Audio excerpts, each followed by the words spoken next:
आज हम एक अगला इंपॉर्टेंट टॉपिक डिस्कस करेंगे। नाम है 1857 रिवॉल्ट। बहुत इंपॉर्टेंट टॉपिक है। इससे बहुत सारे प्रश्न बनते हैं और किस तरीके के प्रश्न बनेंगे वो तो डिस्कस करेंगे, लेकिन मैं आज आपको कहानी सुनाऊंगा कि 1857 का विद्रोह क्यों हुआ, कैसे हुआ, क्या क्या कॉन्सिक्वेंसेस रहे, कितने एरिया में फैला और अंतिम में इसकी एंडिंग या इसका खात्मा कैसे हुआ। ठीक है, तो आज का टॉपिक क्या है हमारा? 1857 रिवॉल्ट। 1857 रिवॉल्ट को समझने के लिए आपको तत्कालीन परिस्थितियां समझना बहुत आवश्यक है। तत्कालीन परिस्थितियां कैसे समझ में आएंगी? तत्कालीन परिस्थिति को हम कुछ कैटेगरी में डिवाइड करेंगे, एक एक को डिस्कस कर लेंगे, तो हमारी समझ में आ जाएगा कि 1857 रिवॉल्ट के पीछे क्या क्या कारण जिम्मेदार थे। ठीक है, तो देख लेते हैं। देखो, अगर हमें 1857 के विद्रोह को अच्छे से जानना है तो हमें कुछ चीजों को देख लेना है। उस समय पॉलिटिकल स्थिति कैसी थी, राजनीतिक स्थिति कैसी थी, आर्थिक स्थिति कैसी थी, सोशल और इकोनॉमिक, सोशल और रिलीजियस स्थिति कैसी थी, सैन्य कारण क्या थे और तत्कालिक कारण क्या थे। अगर हम इतनी चीजों को जान लें तो हमें 1857 रिवॉल्ट समझ में आ जाएगा।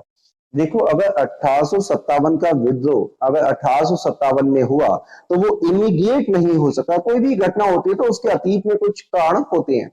अब देखो, अंग्रेजों ने बंगाल को कैप्चर कब किया है? 1757 में, और ये विद्रोह हो रहा है 1857 में। यानी कि अंग्रेजों ने जो 100 वर्ष शासन किया, उस 100 वर्ष शासन के जो दुष्परिणाम थे वही 1857 के विद्रोह में हमारे सामने आते हैं। ऐसा नहीं है कि अंग्रेज आए और तुरंत 1857 का विद्रोह हो गया हो। तो हमें क्या देखना है? हमें अतीत में जाके वो कारण खोजने हैं जो पिछले 100 वर्षों के शासन के दौरान अंग्रेजों के काल में हुए और जिसकी वजह से क्या हुआ? विद्रोह हुआ। तो देखते हैं। देखो, 1757 में कंपनी ने क्या किया था? बंगाल को जीत लिया था। उसके बाद से ही रेगुलेटिंग एक्ट और ये एक्ट, बड़े सारे एक्ट आने लगे और धीरे धीरे कंपनी अपना शासन भारत में विस्तार करती रही। और इस विस्तार के दौरान उससे हर एक शासन वर्ग, चाहे वो राजनीतिक वर्ग हो, चाहे भारत का आर्थिक वर्ग हो, चाहे सामाजिक और धार्मिक वर्ग हो, चाहे वो सैन्य वर्ग हो, ये सभी के सभी बहुत बुरी तरीके से प्रभावित रहे। और बाद में इसी असंतोष की चरम परिणति किसमें हुई? 1857 के विद्रोह में हुई। तो देखते हैं 1857 के विद्रोह के पॉलिटिकल कारण क्या थे। पॉलिटिकल कारण बेसिकली हम मान सकते हैं कि अंग्रेजों की जो भारतीय राजाओं को लेके जो नीतियां थी वो भारतीय राजाओं के अनुसार संतोषजनक और सम्मानजनक नहीं थी। कैसे नहीं थी? देखो, हम क्या देखते हैं कि 1798 में हैदराबाद क्या स्वीकार कर लेता है? सहायक संधि स्वीकार कर लेता है और अंग्रेजों के पास चला जाता है। 1799 में अंग्रेज मैसूर के साथ में सहायक संधि स्वीकार करवा देते हैं और इस तरीके से धीरे धीरे क्या हो रहा है? वो ब्रिटिश एम्पायर को बढ़ा रहे हैं। तो बेसिकली देखो, इधर राजनीतिक कारण क्या थे विद्रोह के लिए? एक है सहायक संधि। सब्सिडी अलायंस क्या होता है? सहायक संधि। सहायक संधि क्या है? सहायक संधि में जैसे ऐसे समझो, महाराष्ट्र में मराठे थे, उसके नीचे जाओगे तो हैदराबाद, और हैदराबाद के नीचे मैसूर था, टीपू का। तो ये होता क्या है कि ये गए मराठों के पास, मराठों को कहते हैं कि आपको हैदराबाद से खतरा है और आप अंग्रेजों से संधि कर लीजिए। संधि कौन सी? सहायक संधि। इस संधि के तहत क्या कहेंगे अब ये मराठों को जाके कि आपकी रक्षा का दायित्व हम अपने ऊपर लेते हैं। आपके मराठवाड़ा में हम एक सेना तैनात कर देंगे, उस सेना का खर्चा लेकिन आपको उठाना है। लेकिन आप ध्यान से अगर देखें तो उस सेना की लॉयल्टी मराठों के लिए होगी या अंग्रेजों के लिए? और इस तरीके से अप्रत्यक्ष तौर से अंग्रेज उस शासन को अपने नियंत्रण में ले आते थे। धीरे धीरे क्या होता है कि वहां के राजा की स्थिति सम्मानजनक नहीं रहता। क्यों? इनके पास सेना है, सेना इनकी, राजा के पास सेना नहीं है, तो अंतिम में राजा को बात किसकी माननी पड़ेगी? अंग्रेजों की माननी पड़ेगी। तो ये क्या है? एक दूसरे को भय दिखा के और सहायक संधि करके उस राजा के दरबार में या उस राजा के साम्राज्य में अपनी सेना रख देते हैं, जो कि अंग्रेजों के प्रति लॉयल होती थी, ना कि उस राजा के लिए। अब आपसे प्रश्न पूछ लेता है प्रीलिम्स में कि बेसिकली सब्सिडी अलायंस का जन्मदाता भारत में कौन है? तो देखो, एक फ्रांसीसी गवर्नर थे, डुप्लेक्स, डुप्लेक्सी या डिप्लेक्स। फ्रांसीसी गवर्नर हैं ड्यूप्लेक्सी, जिन्होंने भारत में फ्रांसीसी कंपनी को बहुत महत्व, मतलब अच्छे से उन्होंने स्टेब्लिश लाया। लेकिन बाद में क्या होता है कि अंग्रेजों की शक्ति के सामने बहुत ज्यादा नहीं टिक पाते हैं, और ड्यूप्लेक्सी को होता भी है कि फ्रांस सरकार से उतनी मदद नहीं मिलती और वापस फ्रांस बुला लिया जाता है। लेकिन इस बंदे ने सबसे पहले इस तरीके की संधि 1740 में निजाम के साथ की है, निजाम ऑफ हैदराबाद। और किसके विरुद्ध किया? देखो, कर्नाटक का अपना नवाब था, तो कर्नाटक के नवाब का खौफ दिखा के कि तुम्हें संधि की बहुत आवश्यकता है, कर्नाटक से तुम्हें खतरा है, तो कर्नाटक का खतरा दिखा के हैदराबाद से सहायक संधि कर ली ड्यूप्लेक्सी ने, और वहां पे अपनी सेना रख दी। अब वो प्रत्यक्ष तौर से हैदराबाद का नवाब किसके कंट्रोल में चला जाएगा? फ्रांसीसी कंपनी के कंट्रोल में चला जाएगा। लेकिन बाद में अंग्रेजों का जब वर्चस्व बढ़ा तो अंग्रेजों ने फ्रांसीसी कंपनी को ही साफ कर दिया, और बाद में हैदराबाद के नवाब ने 1798 में अंग्रेजी कंपनी से सब्सिडी अलायंस की, और हैदराबाद गुलाम बन गया एक तरीके से किसका? ब्रिटिश कंपनी का। तो धीरे धीरे क्या होता है कि सहायक संधि के नाम पर अंग्रेज धीरे धीरे अपने साम्राज्य को बढ़ा रहे हैं। जैसे सतारा, नागपुर, ये सारे के सारे वो राज्य थे जो कहा जा रहे हैं? अंग्रेजों के पास जा रहे हैं, और अंग्रेज लोग फिर उसमें अपनी मनमानी करते थे और राजाओं के अधिकारों को काट छांट कर देते थे, जिस वजह से भारतीय राजा इनकी इस नीतियों से खुश नहीं थे और वो इनसे मुक्ति पाना चाहते थे, जिसका अंतिम चरम परिणति कहां दिखती है? 1857 के विद्रोह में। इसके अलावा राजा क्यों असंतुष्ट थे? एक और चीज, कभी कभी ड्यूप्लेक्सी नहीं होता है ऑप्शन में, आपसे पूछते हैं कि बताओ सहायक संधि किसने इंप्लीमेंट की? तो लॉर्ड वेल्जली हैं, जिन्होंने भारत में सहायक संधि को फैलाया, और इनका ड्यूरेशन 1798 से 1805 का है। तो ये एक इंपॉर्टेंट व्यक्ति हैं, वेल्जली, ध्यान रखना है इनको। इन्होंने भारत में सहायक संधि का क्या किया है? विस्तार किया है। ठीक, इसके बाद भारतीय राजाओं के असंतुष्ट होने का एक और कारण था राज्य हड़प की नीति, यानी कि लैप्स की पॉलिसी। अब देखो, लैप्स की पॉलिसी के तहत क्या था? इसे लेके आए डलहौजी।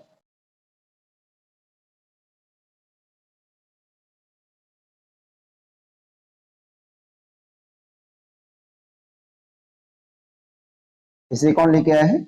डलहौजी लेके आया। अब देखो, समझ लो इसमें क्या था। जब भी किसी राजा की संतान नहीं होगी तो उसे गोद लेने की, यानी बच्चे को गोद लेने की अनुमति नहीं थी। अगर कोई ऐसा करना चाहता है तो उसे ब्रिटिश साम्राज्य से परमिशन लेनी होती थी। अब ऐसा ही हुआ है दो केसों में। एक है झांसी में, झांसी की रानी है, झांसी के जो राजा है उनका नाम है गंगाधर राव।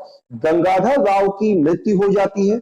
अब कुछ जगहों पे लिखा है कि उनके बाद उसके पुत्र की प्राप्ति होती है, जबकि अंग्रेजों का मानना है कि उसने ये बेटा गोद लिया है। कुछ भी हुआ हो इस कंफ्यूजन में, लेकिन उन्होंने झांसी की रानी को जो बेटा या जो दत्तक पुत्र था उसकी स्वीकार्यता को एक्सेप्ट नहीं किया और झांसी के विलय की घोषणा की है। क्यों? और अंग्रेजों की नीति थी जिस राजा का उत्तराधिकारी नहीं होगा उसे भी अपने राज्य में मिला लेंगे। तो एक तो इस मसले में फंस गया झांसी, तो झांसी बाद में 1857 के विद्रोह में शामिल हो जाता है।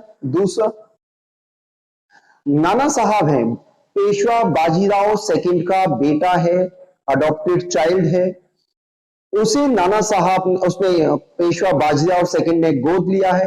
अंग्रेज उसे मान्यता देने के लिए तैयार नहीं है और उसे महाराष्ट्र छोड़कर कानपुर में भेज दिया है, वो फैमिली के साथ भी नहीं रहेगा। इसके अलावा बाजीराव सेकंड को पेंशन देते थे ये लोग, वो पेंशन भी बंद करने जा रहे हैं।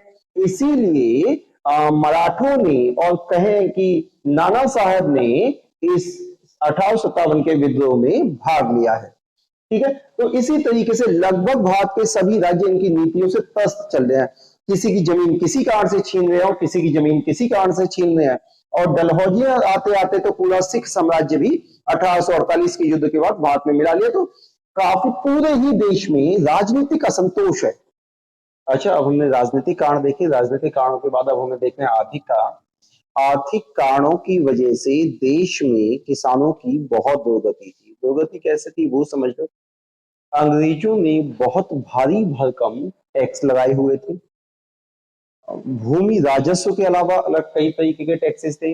और अब जैसे जैसे भारत में अंग्रेजों की शासन व्यवस्था मजबूत होने लगी, तो उन्होंने 1793 में एक स्थायी बंदोबस्त लेके आए। स्थायी बंदोबस्त क्या था कि जैसे अवध का एरिया है, तो अवध के एरिया को 4 भागों में बांट के वहां पे एक जमींदार ऐसा होगा जो बोली सबसे ज्यादा लगाएगा नीलामी में, उसको वो एरिया अलॉट कर दिया जाएगा, वहां से सारा वो राजस्व वसूल करके जमा कराएगा। ऐसे में हुआ क्या, मध्य वर्ग में होड़ हो गई, भारतीय मध्य वर्ग में, कि कौन जमींदारी अंग्रेजों से ग्रहण करेगा। और वो ऊंचे ऊंचे बोलियों पे क्या करने लगे, नीलामी में बोली लगाने लगे और ऊंची ऊंची बोलियों पे वो जमींदारी लेने लगे। जब कोई भी जमींदार ऊंची बोलियों पे जमींदारी लेगा, तो वो किसानों से रेवेन्यू भी ज्यादा वसूल करेगा। क्या किसानों की कहीं सुनवाई होगी? होगी नहीं। इस तरीके से होता क्या है कि भारतीय किसान की जो पहले थोड़ी सी दुर्दशा थी, अब और ज्यादा बढ़ गई। क्यों? क्योंकि उसमें किसी भी प्रकार का इन्वेस्टमेंट तो आ नहीं रहा है, ऊपर से शोषण बहुत ज्यादा है। इसके अलावा किसान जो अंग्रेज जो है वो नील की खेती करवा रहे हैं। नील की खेती करवाते हैं तो वहां पे खेत वैसे ही खराब हुआ जा रहा है।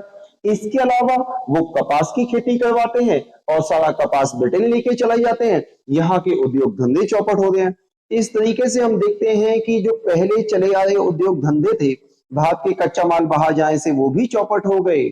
किसानों पे बहुत अत्यधिक दबाव भी है।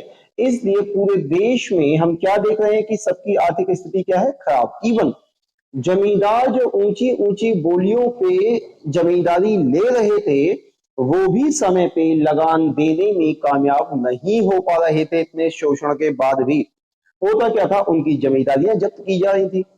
पहले साल मान लो कि किसी ने 10 लाख सालाना की जमींदारी पर जमींदारी ले ली अंग्रेजों से, उसको वहां से लगान में 9 ही लाख मिले, वो 1 लाख घर से भर रहा है और 10 सालों का उसने टाई अप किया हुआ है, और 10 सालों तक नहीं देगा तो जमींदार उसको भी जेल भेज अंग्रेज लोग उसको भी जेल भेज देंगे। कुल मिला के ऐसे है, देश की आर्थिक स्थिति बहुत खराब है, असंतोष का वातावरण है अंग्रेजों के खिलाफ। ठीक, अब देखो सोशल, सामाजिक और धार्मिक कारण क्या थे जिनकी वजह से ये विद्रोह हुआ। अब हम क्या देखते हैं कि समाज में सेम टाइम जब कंपनी आई है, तो 1813 के अधिनियम से ईसाई मिशनरियों को भारत में धर्म प्रचार की छूट मिली है। ठीक, तो 1813 एक्ट। ठीक, धर्म प्रचार हो रहा है, तो समाज में क्या मैसेज जा रहा है कि अंग्रेज लोग हैं जो भारतीयों क्या बनाना चाहते हैं, ईसाई बनाना चाहते हैं। इसके अलावा अंग्रेजों ने बहुत सारे रिफॉर्म किए हैं, जिससे एक खराब इमेज समाज में अंग्रेजों की बनी। जैसे उन्होंने सती प्रथा बैन लगाया, हिंदुओं ने उसको धार्मिक आस्था पर चोट माना। इसके अलावा उन्होंने विधवा विवाह को प्रमोट किया, जो कि भारतीय समाज के लिए ठीक नहीं था। ठीक तो था, लेकिन भारतीयों के पॉइंट ऑफ व्यू से ठीक नहीं था।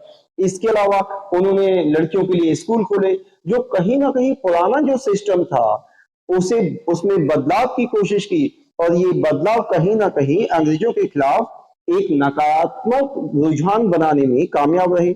इसके अलावा होता क्या है कि कई जगहों पे प्रयाग में इधर की साइड में कुंभ स्नान पे प्रतिबंध लगाया हुआ है। तो इन सभी कारणों से, सामाजिक और आर्थिक कारणों से अंग्रेजों के खिलाफ एक बहुमत सा बन रहा है, अंग्रेजों के खिलाफ असंतोष है। ये असंतोष फूटेगा कब? इसमें। इसके अलावा हम क्या देखते हैं कि कुछ मिलिट्री रीजन भी थे जिनकी वजह से 1857 का विद्रोह हुआ। जैसे सेना में कोई भी भारतीय सूबेदार से ऊंची पदवी पर नहीं जा पाएगा, वो केवल अंग्रेजों के नीचे ही काम करेगा। दूसरा, समान पोस्ट पर होने के बाद भी एक यूरोपियन की सैलरी एक इंडियन कांस्टेबल से ज्यादा होगी, ये भी असंतोष का कारण था। इसके अलावा सेना में सभी प्रकार का, जैसे देखो जो सैनिक थे ब्रिटिश आर्मी में, वो अवध के हैं, अवध क्या उत्तर प्रदेश का एरिया हो गया, और बंगाल से हैं। ये सारा का सारा अभी का वर्तमान समझे आप, उत्तर प्रदेश, मध्य प्रदेश, बिहार और बंगाल, मैक्सिमम 5 में से 3 सैनिक इसी रीजन से होते थे, और ये सारे के सारे उच्च जातियों के लोग थे। जब ये फौज में गए तो इनसे कहा गया कि आप तिलक नहीं लगा सकते हैं, आप पगड़ी नहीं पहन सकते हैं, आप मूछें नहीं रख सकते हैं। तो ये वो रीजन है जिससे आर्मी में भी असंतोष फैल रहा है, साथ में प्रमोशन में भेदभाव हो रहा है। इसके अलावा इनको बोला जाता था कि आपको एक ना एक बार भारत से बाहर क्या करनी है, सेवाएं देनी है, और माना यह जाता था कि भारत से बाहर जाएंगे तो धर्म क्या हो जाएगा, नष्ट हो जाएगा। इस तरीके से सेना के भीतर भी असंतोष है, कोई खुश नहीं है उनके नियमों से। ठीक, इसके अलावा एक जो इमीडिएट रीजन है 1857 के विद्रोह का, वो ये है कि लॉर्ड कनिंग आए। देखो, एक थे लॉर्ड डलहौजी,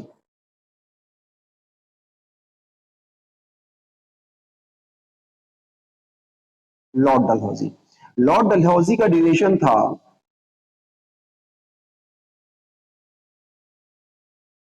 लॉर्ड डलहौजी का कार्यकाल है 1848 से 1856।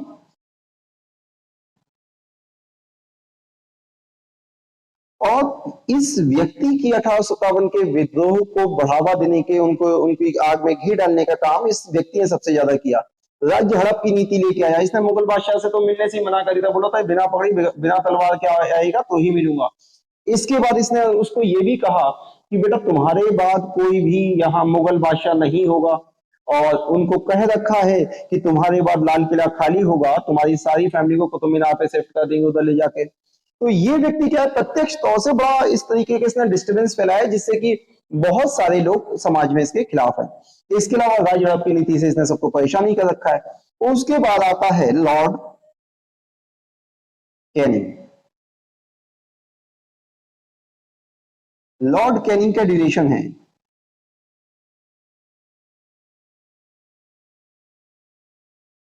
ये, भाई साहब आए और फंस गए यहाँ पे। जैसे डलहौजी गया रायता फिरा के, कैनिंग आ गया, कैनिंग के टाइम पे विद्रोह हो गया, इसे समझ नहीं आया मैंने किया क्या है।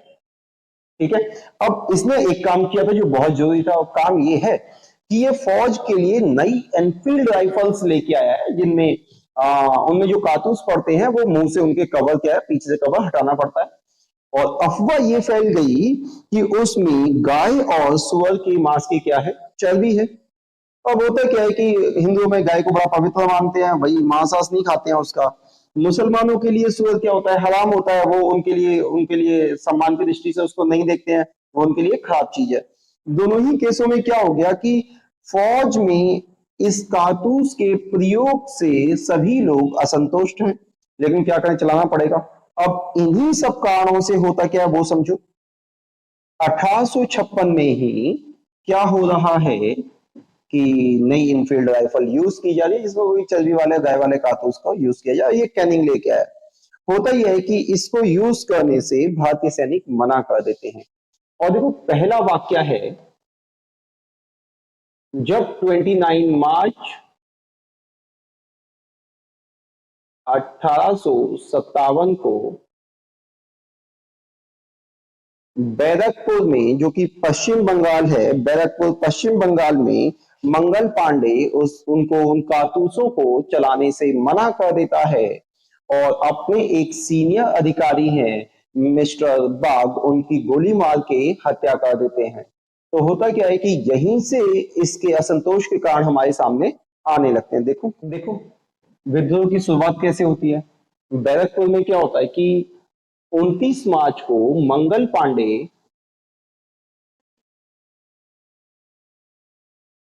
पांडे जी हैं, 34 नेटिव इन्फेंट्री के हैं, और ये बैरकपुर कहाँ है, वेस्ट बंगाल में, बंगाल में। सारा काम कहाँ हो रहा है, बंगाल, बैरकपुर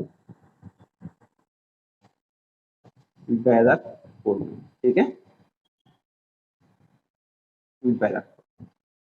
ये क्या कहते हैं, ये उन कारतूसों का प्रयोग करने से मना कर देते हैं, और जब इन पे जवाब दिया जाता है तो ये अपने ही मेजर लेफ्टिनेंट बाग और एक सर्जेंट है उनकी गोली मार के हत्या कर देते हैं। इनको गिरफ्तार कर लिया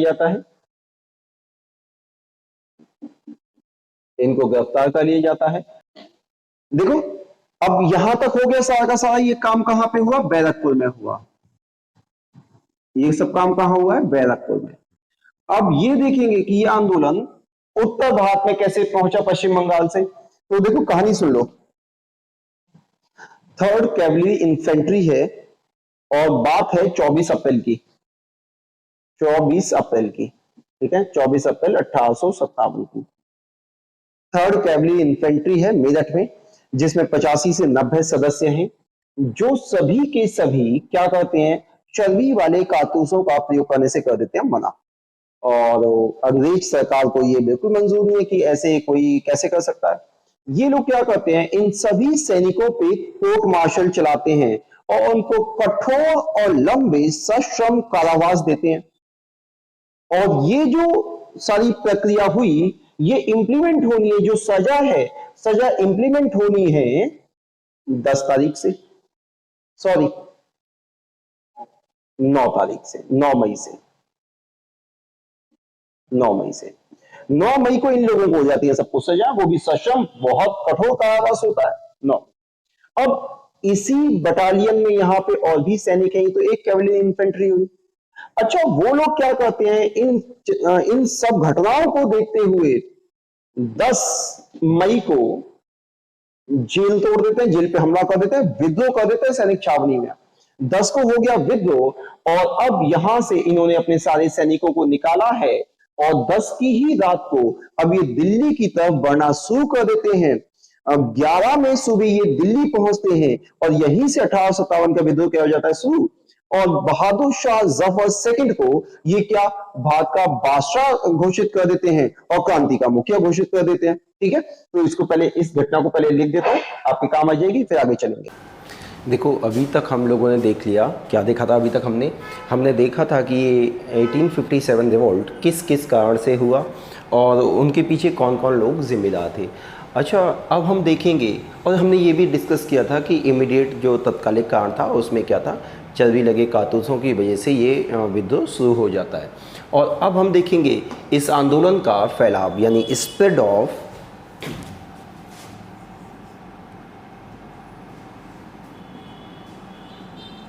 स्प्रेड ऑफ 1857 रिवॉल्ट। ठीक है, देख लेते हैं। देखो, इसके स्प्रेड की ना कहानी सुन लो, बस 1 मिनट की है तो मज़ा आ जाएगा। देखो, होता ये है कि सबसे पहले आंदोलन का ये विद्रोह कहाँ हो जाता है, विद्रोह हो जाता है बैरकपुर, कलकत्ता, पश्चिम बंगाल में। और होता क्या है वहाँ पे, मंगल पांडे अपने सीनियर्स को गोली मार देते हैं, यहाँ से ये रिवॉल्ट स्टार्ट हो जाता है। ये घटना हो गई बंगाल में। अच्छा, उसके बाद वाक़या है 24 अप्रैल 1857 का। ठीक है, 24 अप्रैल 1857 को होता क्या है, होता ये है कि 3rd कैवलरी रेजिमेंट है। कौन सी? 3rd कैवलरी रेजिमेंट है, यानी देखो नाम है रेजिमेंट का तो ये तो यही रहेगा। और इसमें कुछ जगह पे हमें 85 सोल्जर का उल्लेख मिलता है, कुछ जगह पे 90 सोल्जर्स हैं। ठीक है, अब ये लोग भी चर्बी लगे या ग्रीस लगे कारतूसों का प्रयोग करने से मना कर देते हैं। ठीक है, और ये वाकया कब का है, देखो 24 अप्रैल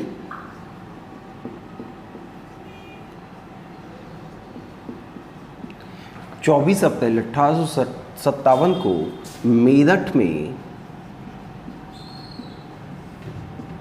3rd कैवलरी रेजिमेंट के सैनिक भी चर्बी लगे या ग्रीस लगे कारतूसों का प्रयोग करने से क्या कर देते हैं, मना कर देते हैं। 10 मई आएगा। अब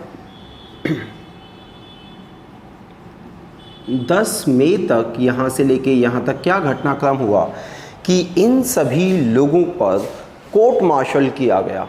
ठीक है, और इनको एकदम कठिन, बहुत बोलते हैं कि सश्रम कारावास या बहुत भयानक सजाएं दी गई। और इनकी जो सजाएं शुरू होनी थी वो 10 मई से शुरू होनी थी। 9 तक ये मुकदमा क्या हो जाता है, फाइनल होता है। इन सभी सोल्जर्स पे, रेजिमेंट में कितने सोल्जर हैं, 85 से 90, कुछ जगह पे 85 कहते हैं, कुछ जगह पे 90। अच्छा, हम तो तब थे नहीं, किताबों वाले एविडेंस लेके चलेंगे। ठीक है, 10 से होनी है सजाएं शुरू। मेरठ में और भी रेजिमेंट हैं जिनके लोगों को भी इन सभी चीज़ों से दिक्कत है, वो भी नहीं चाहते कि चर्बी लगे कारतूसों का प्रयोग। अच्छा, वो क्या करते हैं, जेल तोड़ते हैं, अपने सभी सोल्जर्स को, अपने सभी भाइयों को आज़ाद कराते हैं। और 10 मई 1857 को ही ये लोग दिल्ली की तरफ कूच कर देते हैं। दिल्ली की तरफ कब बढ़ जाते हैं ये लोग? 10 मई 1857 को। 11 मई को ये लोग दिल्ली पहुंच जाते हैं और लाल किले में को घेर के लेते हैं। लाल किले में आसानी से प्रवेश कर जाते हैं और बहादुर शाह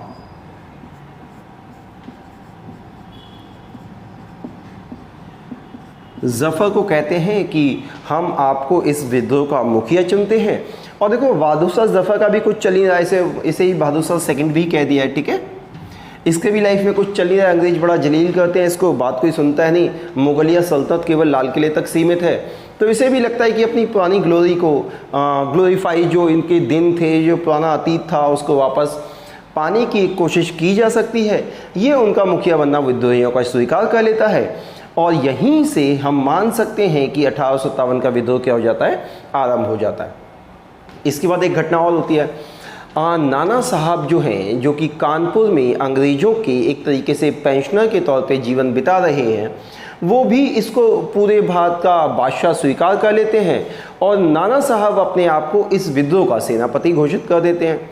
अच्छा, अब धीरे धीरे जहाँ जहाँ भी इसके विषय में पता चल रहा है, वो लोग जो वो राजा हैं, जो अंग्रेजों से त्रस्त थे, वो इसमें शामिल होते चले जाते हैं। इस तरीके से देखते हैं कि इस विद्रोह का एक्सपेंशन हम देखते हैं कम से कम उत्तर भारत में तो हो ही जाता है। तो अब हमें देखना क्या है? अब हमें देखना है कि दिल्ली है, तो दिल्ली में विद्रोह का मुखिया कौन था, किस तारीख को विद्रोह हुआ, वहाँ पे आंदोलन को किसने दबाया और इसके परिणाम क्या क्या रहे। अब जो मैं डायग्राम बनाऊंगा वो बहुत इंपॉर्टेंट है और उससे आपको ऑलमोस्ट प्रश्न पूछ लिए जाएंगे। यहाँ तक क्लियर है? आगे चलते हैं। देखो, अब हमने आंदोलन समझ लिया है, हमने देखा कैसे कैसे हुआ, कौन कौन सी घटनाओं का क्रम रहा। अब हम देखेंगे कि यह आंदोलन खासकर उत्तर भारत में किस तरीके से फैला। यहाँ पे दो मत है कि ये प्री प्लान्ड था या प्री प्लान्ड नहीं था, हम उस बहस में नहीं जाएंगे। हम देखते हैं कहाँ कहाँ पे ये हो रहा है, वहाँ पे कौन कौन से नेता हैं, वहाँ पे घटनाओं का क्रम क्या था।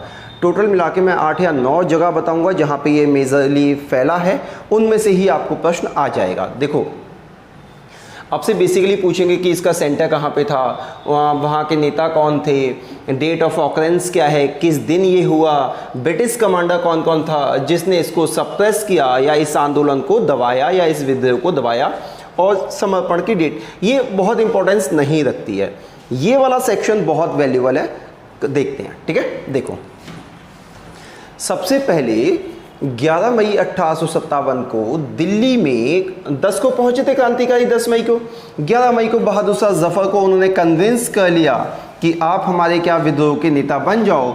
बहादुर शाह जफर को भी लगता है कि पुराने दिन क्या पता लौट ही आएँ और अंग्रेज़ों की गुलामी से मुक्त हो जाएं।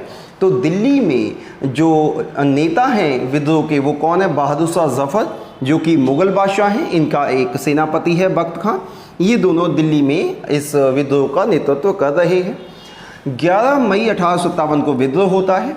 दिल्ली में निकलसन और हडसन आते हैं, ब्रिटिश कमांडर हैं। हडसन और निकलसन को थोड़ा बहुत दिक्कत तो होती है, लेकिन ये दिल्ली को पुनः प्राप्त करने में कामयाब रहते हैं। दिल्ली में घुसते समय एक युद्ध होता है जिसमें निकलसन मारा जाता है और बाद में इस दिल्ली को ये लोग कैप्चर कर लेते हैं। तो पूछ लेता है कि ब्रिटिश का कौन सा कमांडर था जो दिल्ली में आंदोलन दबाते समय जिसकी मौत हुई? निकलसन की मौत हो जाती है और इस तरीके से दिल्ली कैप्चर कर लेते हैं। दिल्ली कैप्चर कब होती है? 20 सितंबर 1857 को। मतलब 2-2.5 महीने में ये लोग दिल्ली को वापस पाने में कामयाब रहते हैं। बहादुर शाह जफर को जब खबरें मिलती है कि यहाँ से भी हार गए, वहाँ से भी हार गए, धीरे धीरे चारों तरफ से हार रहे हैं, तो बहादुर शाह जफर हुमायूं टॉम है, हुमायूं का मकबरा है, देखा ही होगा, चिड़ियाघर के पीछे जाओगे तो आपको मिलेगा ये दिल्ली में, ठीक है। बहादुर शाह जफर जब सारी जगह से उसको ख़राब खबरें मिलती हैं तो ये कहाँ जाके बैठ जाता है? हुमायूं के मकबरे में जाके ये छिप जाता है या बैठ जाता है, जो भी है। वहाँ अंग्रेज जाके इसको घेर लेते हैं और इसका वहीं पे आत्मसमर्पण हो जाता है। उसके बाद इसे रंगून भेज देते हैं। रंगून कहाँ है? वर्मा में, मतलब म्यांमार में, जहाँ इसकी 1863 में मौत हो जाती है। यानी इसकी मौत कहाँ पे हुई? वर्मा में, ठीक है। तो एक तो इन्फॉर्मेशन ये हो गई आपके पास में। वर्मा पता है ना, भारत के नॉर्थ ईस्ट से लगता हुआ वर्मा है, जिसका वर्तमान नाम म्यांमार हो गया है। फिर इसके बाद हम देखते हैं कानपुर में विद्रोह का नेता कौन है। कानपुर नाना साहब धोदू पंत हैं और इनका एक सेनापति है तात्या टोपे। टोपे मतलब ही होता है सेनापति। नाना साहब समझ लो, नाना साहब जो आखिरी मराठों के जो पेशवा हैं बाजीराव सेकंड, उनका गोद लिया हुआ बेटा है। इसका मसला ये है कि इसके बाद अंग्रेज़ों ने ये पेशवा की पदवी ही ख़त्म करने की घोषणा कर दी है, तो ये भी विद्रोह में शामिल हो जाता है। अच्छा, इसको हिंदी में लिख देता हूँ, ठीक। एक नाना साहब हो गए, उनका सेनापति तात्या टोपे हो गया। और हम क्या देखते हैं कि अच्छा देखो, ये जो कानपुर में इन्होंने अपने को इस्टेब्लिश किया थे तो कानपुर में ही, लेकिन इन्होंने ब्रिटिशर्स, जहाँ ब्रिटिशर्स की कॉलोनी थी, उनको भी कैप्चर करने की इन्होंने कोशिश की। और हम क्या देखते हैं कि यहाँ पे एक छोटा सा युद्ध होता है जो बहुत ही भयानक रहा, सती चौरा घाट का। सती चौरा घाट की घटना हुई है, ये हुई है 27 जून 1857 को। तो इसमें क्या हुआ है वो देख लो। होता ही है कि ये अंग्रेज़ों के रेजिडेंट हैं, वहाँ पे जाके कॉलोनियाँ हैं, वहाँ पे अंग्रेज़ों को खासकर ब्रिटिशर्स को बंदी बना लेते हैं और एक बिल्डिंग में कैद कर देते हैं। उसके बाद ये आपस में संवाद करते हैं और उनको सुरक्षित जाने का रास्ता दे देते हैं। अच्छा, होता क्या है, एक नदी है, नदी में नाव में इन सबको बिठा दिया जाता है और इनको भेजने की तैयारी शुरू कर दी जाती है। अप्रॉक्स 300 के आसपास अंग्रेज हैं जिन्हें नाव में बिठा दिया है और जिनको भेजने की तैयारी कानपुर से इन्होंने कर दी है। होता क्या है कि जैसे ये सब नाव में बैठ के जा रहे होते हैं, विद्रोही गोली चलाने लगते हैं और ये 300 के 300 अंग्रेज कुछ भागने में कामयाब रहते हैं, लगभग ये लोग सारे के सारे मारे जाते हैं। तो ये एक सती चौरा की घटना महत्वपूर्ण है, मतलब एक अलग ही टाइप का इमेज रखती है। और इस घटना ने कहीं ना कहीं नाना साहब की भी इमेज क्या किया है, डाउन किया है। नाना साहब नहीं पकड़े जाते हैं, नेपाल भाग जाते हैं और इनके विषय में फिर हमें और कहीं से मिलता भी नहीं है। आपसे पूछ लिया जाता है नाना साहब का रियल नेम क्या था, तो क्या है, धोदू पंत इनका वास्तविक नाम है। तात्या टोपे का क्या नाम है, रामचंद्र पांडुरंग। होता यह कि ये यहाँ भी हार जाते हैं। तात्या टोपे एक जमींदार के घर पे, जो कि इनका फ्रेंड है, उसके घर पे जाके ये शरण ले लेते हैं, लेकिन वही जमींदार दोस्त इनका अंग्रेज़ों को सूचित कर दिया जाता है। तात्या टोपे को पकड़ लिया जाता है और इनको फांसी दे दी जाती है। और ये सारा काम किसने किया है, कैंपबेल ने। कैंपबेल। और ये पूरा विद्रोह कब खत्म हो जाता है, 6 दिसंबर 1857 को ये विद्रोह कानपुर से दबा दिया जाता है। तो इससे 2-3 प्रश्न हो गए। आपको अंग्रेज अधिकारियों के नाम पता होने चाहिए, दिल्ली में किसने दबाया, कानपुर में किसने दबाया। अब हम देखते हैं आगे कहाँ कहाँ पे विद्रोह हुए हैं। देखो, लखनऊ में किसने विद्रोह किया और इस आंदोलन को किसने दबाया। लखनऊ में बेगम हजरत महल हैं जिन्होंने विद्रोह किया है और ये अपने बेटे को यहाँ की सत्ता चाहती हैं, ठीक है। तो ये इम्पॉर्टेंट है, इनसे पूछ लिया जाता है कि who was the leader in Lucknow, ठीक है। और इनका ही विद्रोह 5 जून को है। कैंपबेल ने इस आंदोलन को दबाया है। इस विद्रोह को दबाने वाले व्यक्ति का क्या नाम है, कैंपबेल है। और मार्च 1858 में इसे दबा दिया है। तो लखनऊ से खासकर बेगम हजरत महल के बारे में पूछ लिया जाता है। झांसी और ग्वालियर, देखो झांसी में बहुत फेमस है, सबको पता है, रानी लक्ष्मीबाई ने यहाँ पे विद्रोह किया। क्यों, ये अपने दत्तक पुत्र को वैद्य शासक बनाना चाहती थी, ठीक। अच्छा, यहाँ पे बहुत ज़्यादा पूछा जाता है कि आंदोलन को दबाने वाले जनरल का क्या नाम था। तो जनरल ह्यूरोज नाम है, इम्पॉर्टेंट है। ह्यूरोज ने झांसी में रानी लक्ष्मीबाई के विद्रोह को दबाया है। और ये कब हुआ है, ये हुआ है जून 1858 में। जनरल ह्यूरोज को याद रखना ही रखना, और यहाँ पे लखनऊ में बेगम हजरत महल को याद रखना, ये पूछता है। अब देखो ग्वालियर में क्या हुआ। कानपुर में तात्या टोपे हारने के बाद ग्वालियर आ जाते हैं, ग्वालियर में लोगों को संगठित करते हैं और ग्वालियर में विद्रोह कर देते हैं। झांसी और ग्वालियर में ये दोनों लोग मिलकर लड़ रहे हैं। और ग्वालियर में आंदोलन को दबाने वाला व्यक्ति भी कौन है, ह्यूरोज है, ठीक है। तो झांसी के आंदोलन को समाप्त किया उसके बाद हीरोज ने ही ग्वालियर के आंदोलन को समाप्त किया, यानी विद्रोह को समाप्त किया। और ग्वालियर में नेता कौन है? तात्या टोपे है। झांसी में भी तात्या टोपे ने रानी लक्ष्मीबाई की मदद की है। और होता यह है कि जून 1858 में रानी लक्ष्मीबाई युद्ध क्षेत्र में लड़ते हुए वीरगति को प्राप्त हो जाती हैं। इसके बाद देखो जगदीशपुर आरा बिहार में बहुत इंपॉर्टेंट है। 2 भाई हैं, कुंवर सिंह और अमर सिंह। 65 से 70 साल के आसपास की इनकी आयु है। बहुत बहादुरी से अंग्रेज़ों के खिलाफ लड़ते हैं और इन्होंने विद्रोह कब किया है? 12 जून 1857 को किया है। विलियम टेलर और आयर ने इस विद्रोह को दबाया है और ये वाक़या है दिसंबर 1858 का। ठीक है, समझ में आ गया? इनसे प्रश्न पूछ लेता है किस ब्रिटिश कमांडर ने आंदोलन को दबाया है। आगे देखते हैं। देखो फैज़ाबाद में मौलवी अहमदुल्ला ने विद्रोह किया। यहाँ पे विद्रोह बहुत भयानक होता है। और देखो मौलवी अहमदुल्ला की ख़ास बात यह है कि इनका विद्रोह का स्वरूप इतना भयानक रहा है कि अंग्रेज़ों को इन्हें पकड़ने के लिए इनके सर पे एक बहुत बड़ा इनाम रखा गया है। उसके बाद मौलवी अहमदुल्ला पकड़े जाते हैं और इन्हें फांसी की सज़ा दी जाती है। ठीक है, और वहाँ पे भी कौन है? यहाँ पे भी कैंपबेल है। ठीक, और ये वाक़या है दिसंबर 1858 का। तो मौलवी अहमदुल्ला से एक बार यूपीएससी में क्वेश्चन आया 2009 के आसपास में कि ऐसा कौन सा 1857 का विद्रोह का नेता था जिसके ऊपर अंग्रेज़ों ने इनाम रखा, उसके बाद पकड़ा गया। तो वो फैज़ाबाद के हैं मौलवी अहमदुल्ला। ठीक है, दूसरा है इलाहाबाद में लियाकत अली विद्रोह करते हैं और ये वाक़या है जून 1857 का। कर्नल नील ने इस आंदोलन को दबाया है, ये इम्पॉर्टेंट है। ठीक, ये डेट कोई मायने नहीं रखती, ना ही ये ऑथेंटिक है। इसमें सब में 1-1, 2-2 महीने का आपको हर जगह डिफरेंस मिल जाएगा, कुछ जगह तो मंथ भी नहीं मिलता है, तो ये इतना वैल्यूएबल नहीं है। ये सेक्शन एक वैल्यूएबल है और किसने कहाँ पे आंदोलन किया है वो वैल्यूएबल है। इसके बाद हम देखते हैं बरेली में खान बहादुर खान ने विद्रोह किया और इस विद्रोह को दबाया है आयर और कैंपबेल ने। तो एक यहाँ से ये पूछ लेता है और एक इसमें से ये पूछ लेता है।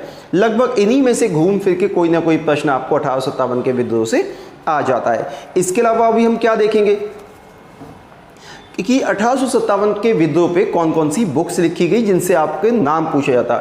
First war of India's independence नाम की बुक लिखी है वीडी सावरकर ने, जो बहुत पूछी जाती है आपसे।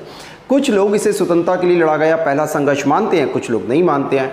वो एक डिबेट है। जो राष्ट्रवादी इतिहासकार हैं, जो नेशनलिस्ट टाइप के लोग हैं, वो इसको क्या कहेंगे? भारत का प्रथम स्वतंत्रता संघर्ष कहेंगे। जो एकदम हार्डकोर इतिहासकार है ना, या जो ब्रिटिशर्स के समर्थक भी रहे, वो इसको सिंपल एक सैनिक विद्रोह या रिवोल्ट टाइप का मानते हैं। वो इसे भारत का प्रथम स्वतंत्रता संघर्ष मानने को तैयार नहीं है। जबकि वीडी सावरकर जैसे लोग इसको भारत का प्रथम स्वतंत्रता संघर्ष मानते हैं। इसके अलावा जो हम कुछ प्रश्न देखेंगे इसमें से, वो क्या प्रश्न होंगे कि जब ये विद्रोह हुआ उस समय ब्रिटेन की महारानी कौन है, ब्रिटेन का प्राइम मिनिस्टर कौन है, भारत के वॉइसरॉय कौन है। कुछ इस तरीके के प्रश्न और देख लेते हैं ताकि हम इसे आसानी से टॉपिक को ख़त्म कर पाए। तो कुछ फैक्ट अबाउट रिवोल्ट देख लेते हैं और इस टॉपिक को ख़त्म करते हैं। अच्छा, उनमें से कोई प्रश्न घूम घाम के आ जाए आपको तो आप कर पाओगे। ठीक है, देखो 1857 के विद्रोह से संबंधित कुछ अन्य तथ्य हमें देखने हैं। ठीक है, देखो फैक्ट रिलेटेड टू रिवोल्ट। जिस समय भारत में 1857 रिवोल्ट हुआ उस समय हमें देखना है कि ब्रिटेन की महारानी कौन है। तो queen Victoria was the queen of Britain.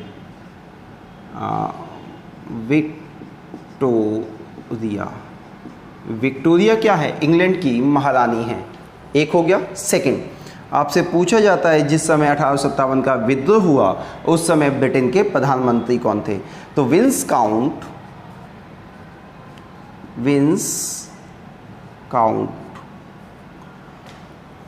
Palmerston.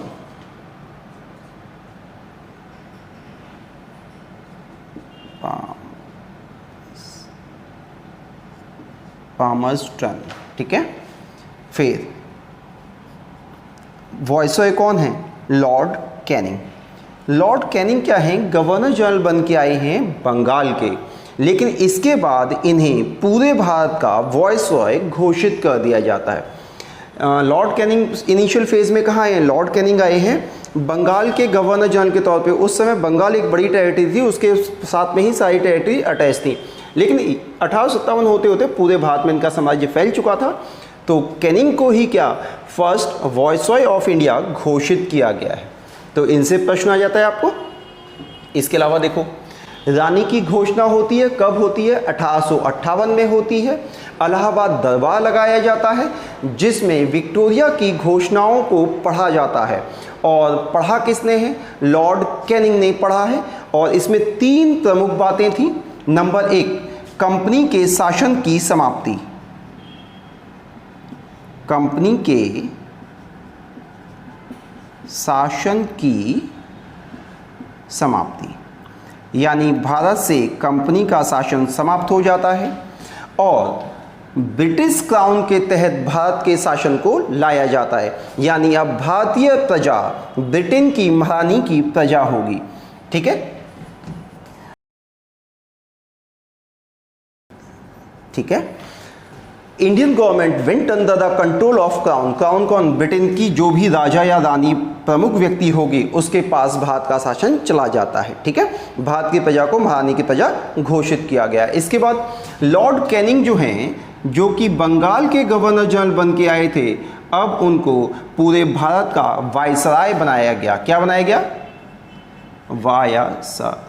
Viceroy बनाया गया। तो ये रानी की घोषणाएं बहुत इंपॉर्टेंट हैं। तो कुछ फैक्ट पता चले आपको 1857 के विद्रोह से। अब 1857 के विद्रोह से संबंधित कुछ बुक्स हैं, कुछ सिद्धांत हैं जिनसे आपको क्वेश्चन आते ही आते हैं, तो एक बार उनको देख लेते हैं। देखो, ये कुछ इंपॉर्टेंट बुक है विद्रोह से संबंधित जो पूछ लिया जाता है। The Indian war of independence 1857 BD. Savarkar की बुक है। भारत का प्रथम स्वतंत्रता संघर्ष। ठीक है, ये किसने लिखी है? बी.डी. सावरकर की बुक है, बहुत पूछी जाती है। आर.सी. मजूमदार की बुक है the स्पॉय mutiny and the revolt, यानी सैन्य विद्रोह, मजूमदार का। ठीक है, और फिर द ग्रेट रेवलियन और महान विद्रोही, महान विद्रोही, ये बुक है अशोक मेहता की। अशोक मेहता, ये दोनों किताबें आपसे बहुत पूछी जाती हैं, इनको अच्छे से कर लेना है। जिसमें बी.डी. सावरकर इस बात पे तुले हुए हैं कि वो इसे भारत का प्रथम स्वतंत्रता संघर्ष घोषित कर देंगे, जबकि आर.सी. मजूमदार का मानना है कि ये मात्र एक सैन्य या सिपाही विद्रोह था, इससे ज़्यादा कुछ भी नहीं था। ठीक है, तो मुझे लगता है कि 1857 के विद्रोह में इतनी इन्फॉर्मेशन इनफ है, इससे आपको सारे प्रश्न आ जाएंगे। आज के लिए इतना ही।